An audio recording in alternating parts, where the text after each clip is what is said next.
উদ্বোধন মুক্তি, ওই মুক্তি কোথায় পাবি? নিয়ে এসেছি নাম দিয়েছি মুক্তি, করে মুক্তি কোথায় পাবি? সত্যি এবছর মুক্তি খোঁজার পথে আমরা নেমেছি।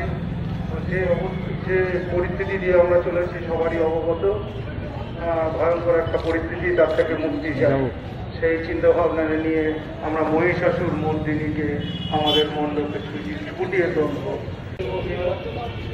আমি সবাই নাম জানি না, তবুও বলছি ক্লাবের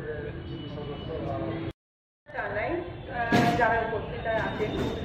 উমা সম্মানের সাথে 5 বছর আমরা যুক্ত এবং ভীষণ ইমোশনাল একটা সম্মান এটা।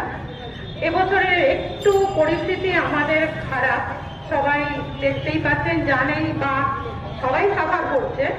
তো তার মধ্যে দিয়ে এত সুন্দর একটা উদ্যোগ যে পাশে থাকা প্রধান লক্ষ্য সমস্ত দুস্থ শিল্পীদের পাশে থেকে যে এই সুন্দর আয়োজন মাস্টারদা স্মৃতিসংঘ ক্লাব করছে এবং আমরা যুব সম্মানের পক্ষ থেকেও আমরা চেষ্টা করব আরো আগামী দিনে এই ধরনের কাজগুলোকে যাতে চালিয়ে যেতে পারি।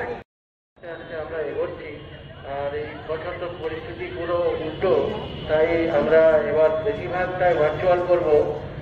ফাইনাল রাউন্ড যেটা হয় সেটা গিয়ে দেখে আমরা করব। আর এই হচ্ছে এবছর বেঁচে থাকার লড়াই, তাই সবাই মিলেই আমরা একটা প্রয়াস করছি কি যাতে কি সবাই মিলেই বেঁচে থাকতে পারি। আর এই বলেই আমি শেষ করব।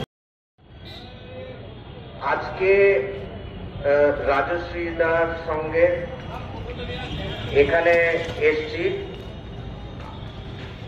আমার খুব ভালো লাগছে যে আজকে অন্যরকম একটা উদ্বোধনের ব্যবস্থা হয়েছে এখানে।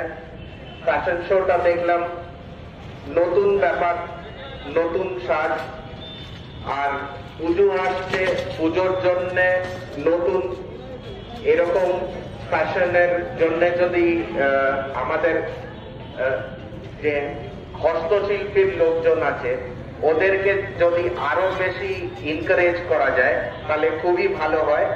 আর আমি এটাই চাইবো যে এরকম আরো বেশি ভালো অনুষ্ঠানগুলো হোক যেখানে হস্তশিল্পী আরো বেশি ওটাকে বাড়িয়ে তোলা। অত্যন্ত গর্বিত মাস্টারদা স্মৃতিসংঘের পক্ষ থেকে আরেকটি স্মৃতি লেখনীতে লেখ্য হয়ে উঠছে